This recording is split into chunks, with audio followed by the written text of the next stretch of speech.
오늘 사도 바울의 2년의 재판의 결과가 나옵니다. 2년 동안 5번의 이 변론을 합니다. 유대인들 군중들 앞에서, 또 사내들인 공의원들 앞에서, 또 펠릭스 총독, 또 베스토 총독, 그리고 어제 본문에 아그리빠 왕 앞에서 이 변론을 하죠. 오늘 그 변론을 듣고 있던 베스토가 사도 바울의 이 간증이죠. 전도이죠.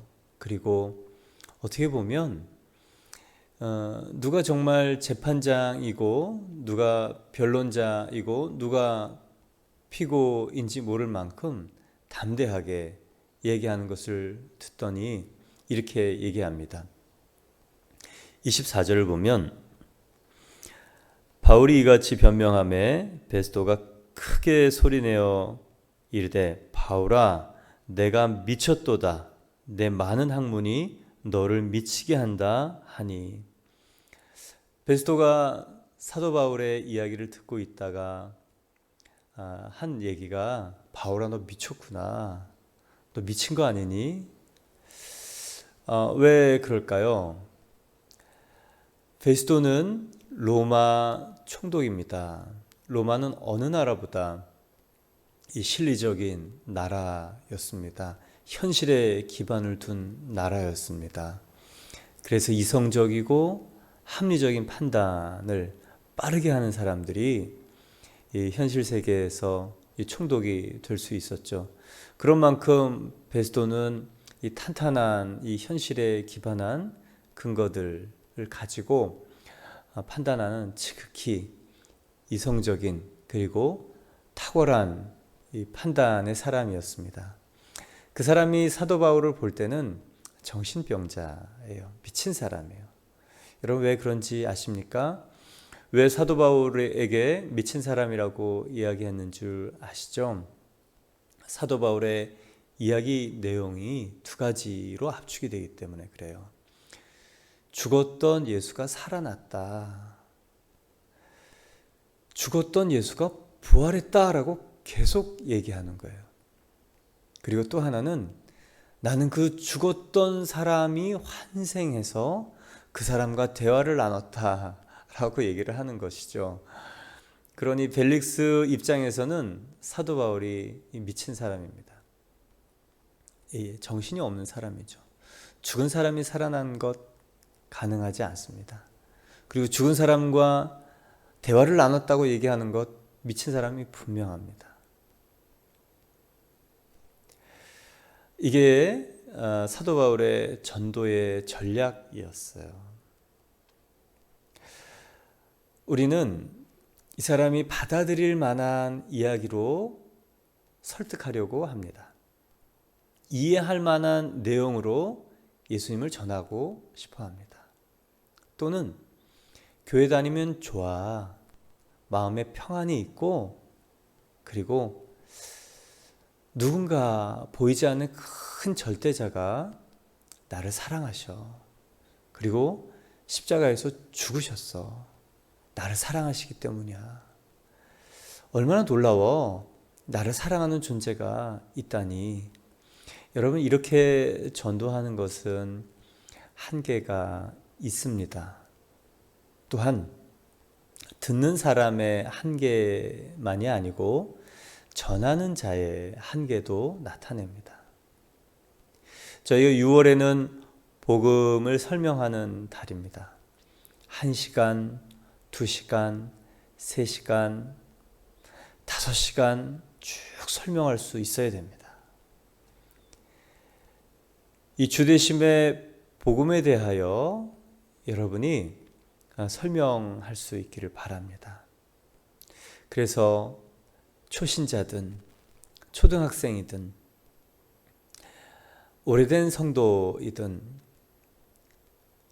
그 상대가 이해할 만큼 정말 잘 설명해 낼 수 있는 그런 넓은 성경에 대한 지식, 또 잘 꿰어진 고리들 있길 바랍니다. 그러나 우리에게 빠져서는 안 될 한 가지, 딱 붙들어야 되는 딱 한 가지가 바로 오늘 사도 바울의 전도 전략입니다. 결국 이성은 어디에서 부딪히는가? 믿을 수 없는 사실을 우리가 확신 있게 얘기할 때, 만 가지 합리적이고 또 이성적인 종교의 이득에 대하여 설명할 때 마음이 열릴 수 있습니다. 받아들일 수 있습니다. 그러나 그 사람이 결정적으로 종교인에서 신앙인이 되는 터닝 포인트, 바로 그 전환점은 부활을 믿느냐 안 믿느냐입니다. 그러려면 저 여러분이 많은 복음에 대한 설명을 할 수 있어야 되지만 결정적으로 그 영혼을 향하여 이 얘기를 할 수 있어야 돼요. 죽었던 예수가 부활했어. 부활은 역사적 사실이야. 나는 내 마음의 평안과 그리고 내 인생을 위해서 교회를 갔었어. 그런데 부활이 사실인 것을 깨닫고 예수가 모든 세계 모든 시간, 그리고 이 시간도 나를 다스리며 모든 역사의 주관자라는 것을 알게 되어 버렸어.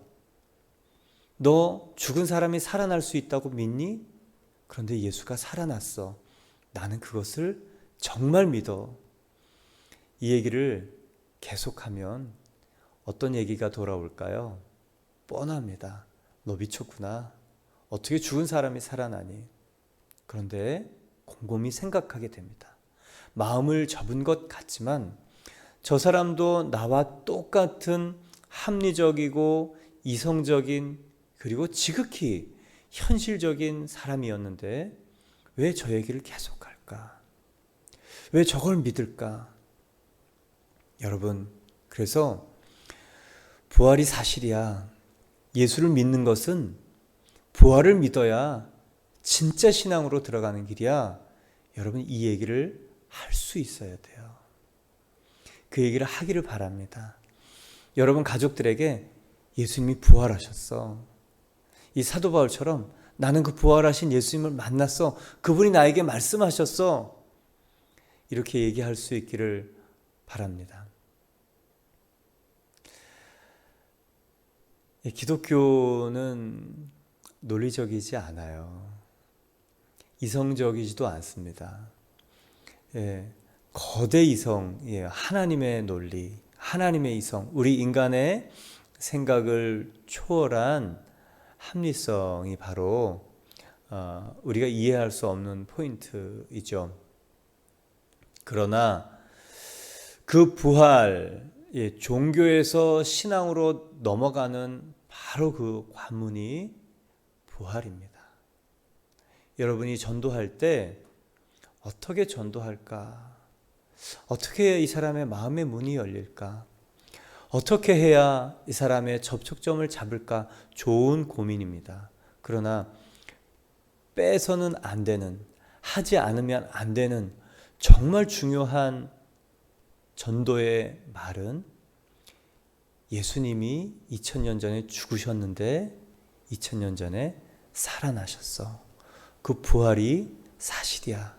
그래서 기독교가 지금도 예수님이 다스리시는 종교이고 나를 찾아와서 만나주신 하나님이 되신 거야 라고 여러분 얘기할 수 있기를 바랍니다. 부활에 대한 전도, 도전, 결국 이것이 그 영혼을 생각하게 하고 그 영혼이 이제 신앙 안으로, 이 신적인 세계 안으로 들어오게 합니다. 이제 베스도가 미쳤다고 얘기하는 그 근거를 더 정확하게 얘기합니다. 바울아, 내가 미쳤도다. 내 많은 학문이 너를 미치게 한다. 많은 학문이 너를 미치게 한다라는 직접적인 뜻은 이 가말리엘 문화생으로서 박학다식한 이 구약에 대한 이 학문입니다. 예, 사도 바울은 정말 이 구약에 대해서 정통했죠. 그리고 베스도가 그 간에 이 사도 바울의 이야기를 들으면서 깨달았던 참 똑똑하구나. 그런데 많은 학문의 첫 번째 뜻은 정통한 구약이지만 이 많은 학문의 본질적인 뜻은 정통한 구약 넘어서 사도 바울이 믿고 있는 복음에 대한 확신입니다. 정통한 지식 때문에 미쳤다라고 얘기를 하는 것이 아닙니다. 우리는 간혹 고시 공부를 오래 하다가 이 정신이 나간 사람들을 봅니다. 그러나 그 고시에 대한 부담, 그리고 이루지 못한 꿈, 그리고 그 미련 때문에 정신이 나가는 것이 아니고 사도 바울은 복음에 대한 확신, 그것이 너무도 분명하고 선명해서 그 깊이 때문에 네가 미쳤구나 라고 말하는 것입니다. 여러분, 복음에 대한 확신이 있습니까? 예수님의 십자가는 정말이야. 2000년 전에 모든 인류를 위해서 죽으셨어. 나를 위해서 죽으신 바로 그 십자가, 이 대신의 십자가. 그러나 대표의 십자가이기 때문에 나도 그때 죽은 거야. 그런데 그 구약의 제사를 보면 그 양을 잡는 존재, 죽이는 존재는 바로 제사하는 당사자, 내가 예수를 죽인 거야. 그게 너무도 분명해서 나는 그 예수님께, 그리고 예수님을 보내준 하나님께 왜 그러셨냐고 묻지 않을 수 없었어. 여러분, 이 확신 있으십니까? 한 영혼의 이성에 충격을 줄 수밖에 없는 그 일은요, 넓은 지식, 도전을 줄 수는 있습니다. 많은 지식, 이 모티베이션, 동기부여할 수 있습니다. 그러나 한 영혼의 심령에 파장을 일으키고 그 영혼이 거듭나게 하는 것은 내가 믿는 복음에 대한 확신입니다. 사람은 영적인 존재죠. 속지 않습니다. 내가 힘주어 나조차도 속으라고 확신 속에 얘기하는 이야기인지, 정말 내 존재가 어떤 초월적인 분을 만나고 그 말씀이 믿어지는 사실 때문에 이야기하는지 너무 분명히 아는 것이죠. 사도 바울은요, 2년 동안 그 부활에 대해서 주구장창 얘기합니다. 미친놈처럼 얘기하는 거죠. 정신이 나간 거예요. 베스도가 볼 때 저 사람 뭔가 다르다. 네가 미쳤구나, 제정신이 아니구나 라는 그 조롱 섞인 현실적 판단 뒤에는 저 사람 뭔가 달라. 여러분, 그 얘기를 들을 수 있길 바랍니다. 저와 여러분요, 저 사람 예수 믿는데 미쳤어. 학문에 미친 게 아니고 저 사람은 예수에 미친 거야. 이 베스도의 말처럼 저 여러분이 예수님에게, 그리고 복음에, 특별히 부활을 전파하는 부활의 복음에 미치길 바랍니다. 세상 사람들은 소수가 다수를 이끌고 가요. 역사가 그랬습니다. 그리고 그 소수는 이 몰입한 사람들이에요. 한 곳에 미쳤던 사람들입니다.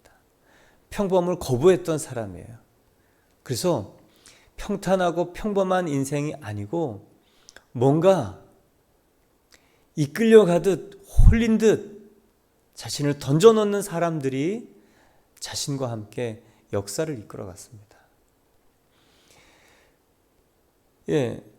그런데 중요한 건 무엇에 미쳤느냐, 어디에 미쳤느냐죠. 근데 여러분, 저와 여러분은 예수 때문에 미쳤구나라는 소리를 들을 수 있길 바랍니다. 예수님을 믿는데 저 사람은 참 마음에 들어. 마음에 거부감이 하나도 안 들어. 저 사람은 예수님을 믿어도 굉장히 너무 점잖해서 거부감이 전혀 없고 모든 게 편안해. 이게 칭찬일까요? 나 저 사람 예수 믿는지 몰랐어. 만나고 보니까 저 사람이 자신의 입으로 얘기를 안 했으면 나는 정말 몰랐을 거야. 여러분, 이것은 내 인생 잘못 살고 있었다라는 다른 사람들의 평가이죠. 우리가 그런 신앙의 사람, 그런 종교인으로 지냈을 때가 있습니다. 근데 신앙으로 분명히 터닝 포인트 되는 한 분기점은 나의 신념이 아닙니다. 부활하신 예수님이 나의 주인 되실 때, 그 주되심의 복음이 너무도 선명하고 분명하면 말하지 않을 수 없죠. 오늘 사도 바울처럼 저 여러분이 예수님을 주로 믿는 그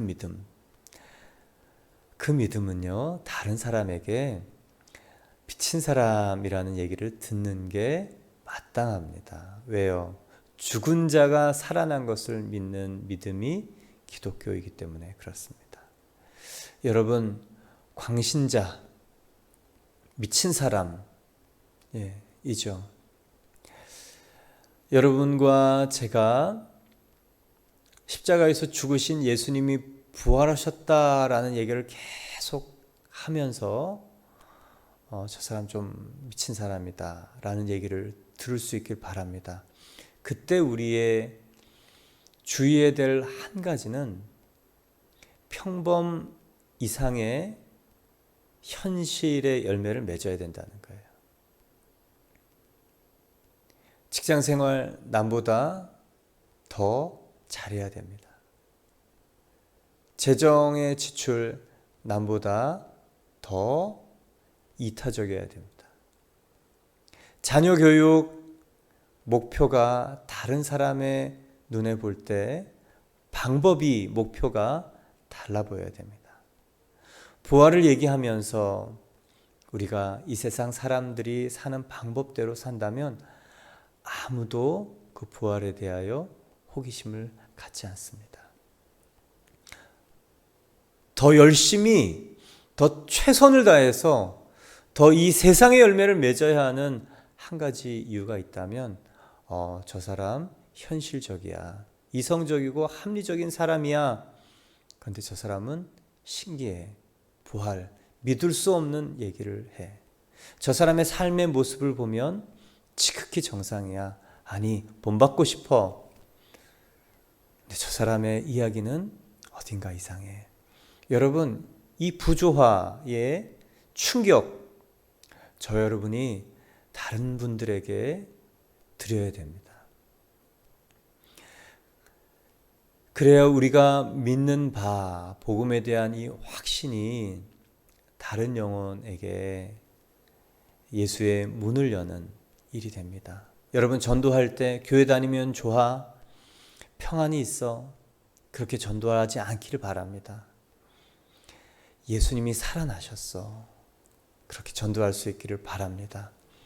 또한 현실에 뿌리 박은 영성, 현실에 뿌리 내린 삶, 이 땅에서 하는 책임 맡은 모든 일에 좋은 모델 될 수 있기를 바랍니다. 이제 26절에 사도 바울이 왕께서는 이 일을 아시기로 내가 왕께 담대히 말하노니 이 일에 하나라도 아시지 못함이 없는 줄 믿나이다. 이 일은 한쪽 구석에서 행한 것이 아니니이다. 사도 바울이 자신이 믿는 이 그리스도교의 출발에 대해서 설명하고 있죠. 이 일이 당신도 누구라도 아는 일이다. 왜냐? 한쪽 구석에서 은밀하게 가리워져서 일어난 것이 아니고 예수의 공생애와 십자가의 죽음과 그 부활이 공개적이고 역사적이고 사실적인 일임을 누구나 알기 때문이라고 사도 바울은 얘기하는 것입니다. 한쪽 구석에서 은밀히 일어났다면 모를 사람이 있어요. 그러나 유대인들 누구라도, 그리고 그 유대인들을 지배했던 로마의 지도자들도 이것을 현실적으로 알았습니다. 역사적인 사실로 받아들였습니다. 여러분, 저와 여러분이 믿는 기독교는 바로 이거예요. 공개적인 사실, 분명한 사실. 그래서 예수님의 십자가의 죽음과 부활을 신화로 믿는 것이 아니고 역사적인 사실, 2000년 전에 팔레스타인에서 일어난 사실로 받고, 그리고 역사가들이, 믿지 않는 역사가들이 기록한 실제적인 사실로 믿는 것이 중요합니다. 그러나 더 중요한 것은 무엇이냐? 부활의 증인이 있습니다. 그리고 그 많은 부활의 역사적 사실을 증명할 수 있는 증인뿐만 아니라 예수가 살아났다라는 것을 믿게 하는 결정적인 것은 부활의 증인의 삶입니다. 부활이 사실인가? 2000년 전에 있는 사람들은 사실로 믿었어요. 왜요? 그게 사실이니까. 그러나 2000년이 지난 지금의 많은 사람들이 어떻게 부활이 사실인가를 믿을 때 이 사도들, 이 부활을 목격한 사람들, 부활의 증인들의 삶을 보고 믿게 됩니다. 이 사람들은 십자가 앞에서 도망갔던 사람이에요. 자신의 생명을 보존하기 위해서. 그러나 어느 순간 이 사람들은 자신의 생명뿐만 아니라 자신의 가족의 모든 생명까지 한꺼번에 형장의 이슬이 되고 사자밥이 되고 로마의 횃불로 기름 부어져서 태워지는 그런 운명이 되었는데도 도망가지 않고 예수의 부활을 전하면서 살았습니다. 부활이 사실일까 믿는 많은 사람들은 어디에 주목을 하겠습니까? 부활이 역사적 사실임을 증명해낼 때 그것을 믿는 제자들의 변화된 삶, 그리고 증인들의 이 변화된 삶. 그래서 여러분, 오늘 중요한 것은 한쪽 구석에서 일어난 은밀한 일이 아니고 공개적이고 역사적인 사실이야 라고 말할 수 있어야 하는 것뿐만 아니라 부활 때문에 변화된 삶의 열매가 있어야 됩니다. 사도 바울이 또 아그리빠 왕에게 얘기하는 것이죠. 아그리빠 왕이여, 선지자를 믿으시나이까? 믿으시는 줄 아나이다. 아그리빠가 바울에게 이르되 내가 적은 말로 나를 권하여 그리스도인이 되게 하려 하는도다. 바울이 이르되 말이 적으나 많으나 당신뿐만 아니라 오늘 내 말을 듣는 모든 사람도 다 이렇게 결박된 것 외에는 나와 같이 되기를 하나님께 원하나이다 하니라. 아그리빠 왕에게 이제 묻는 거예요. 당신도 선지자들 믿습니까? 유대인의 왕이니까 선지자를 안 믿을 수 없죠. 안 믿는다고 얘기할 수 없죠. 그러면 십자가와 부활을 믿는 게 맞죠. 결단을 촉구하는 거예요. 복음을 들었지만 또 이 유대 왕으로서 선지자들의 말을 알고 있었지만 선뜻 결단을 하지 못하는 아그리빠 왕.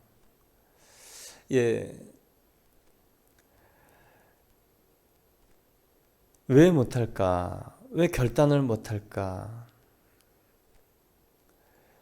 이 사람은 유대인의 왕이거든요. 종교를 가지고 또 오히려 이 산헤드린 공의원과 제사장을 임명하고 그 후보들을 추천할 수 있는 중요한 결정권자거든요. 이 종교적인 일을 어쩌면 제사장보다 더 총괄해야 되는 왕이지만 이 유대인의 왕이기 때문에 종교적인 일을 하는 사람이거든요. 믿는다 하지만 이 사람의 마음은 예수님에게 없기 때문에 그렇습니다. 선지자를 통해서 유대의 정통한 그런 율법들 알고 있었지만 이 사람의 관심은 성공이고 권력이고 돈입니다. 정말 불행한 사람은 어떤 사람이냐? 교회에 오지만 관심이 돈에 있는 사람이에요. 돈이 목적인 사람이고 성공이 목적인 사람이고 자기의 출세와 명예가 목적인 교회 다니는 사람이 정말 불쌍한 사람입니다. 아예 예수님 없이 교회 안 오고 세상적으로 나는 그게 전부라고 생각해 라고 살면서 모르니까 그렇게 살 수는 있죠. 그런데 복음도 알아요. 말씀도 알아요. 그리고 하나님의 약속도 알아요. 그리고 결과도 알아요. 그럼에도 불구하고 마음이 세상에 있는 사람은 정말 안타까운 사람입니다. 두 세계에 있으면 두 주인이 있으면 이 영혼은 정한 인생을 살기가 어렵고 두 세계의 틈바구니 속에서 갈등하면서 삽니다. 근데 진짜 축복은요, 하나님이 나를 책임지시고 다스리시는 전능하신 하나님이 정말이다라는 것이 빨리 믿어질 때 여러분 우리의 삶의 매듭이 엉킨 실타래가 풀어져 가고 그리고 주인이 나를 통해서 다른 사람의 생명을 살려간다는 것입니다. 인생이 70이요 강건하면 80입니다. 지나고 나면 열심히 살았지만 후회들이 많이 생기죠. 모든 게 다 지나가기 때문입니다. 지나가면 아무리 중요하다고 생각했지만 다 시시하게 느껴지고 내가 괜히 그랬나 보다.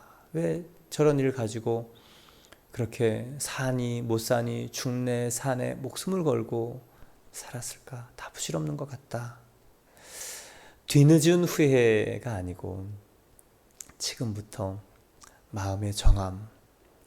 사도 바울은 오히려 이 피고의 자리이지만 선명한 삶의 주인이 분명한 사람이기 때문에 권력의 정점에 있는 아그리빠 왕에게 결단을 촉구할 수 있었습니다. 그러나 모든 권력을 가지고 또 기독교에 대해서도 알았고 그 집안에서 예수의 일에 대해서 너무도 분명히 알았지만 세상이 너무 좋으면 한 자도 성장할 수 없고 자랄 수 없고 나아갈 수 없는 안타까운 인생이 됩니다. 오늘 그렇게 사도 바울이 아그리빠 왕에게 얘기하고 나서 한마디 합니다.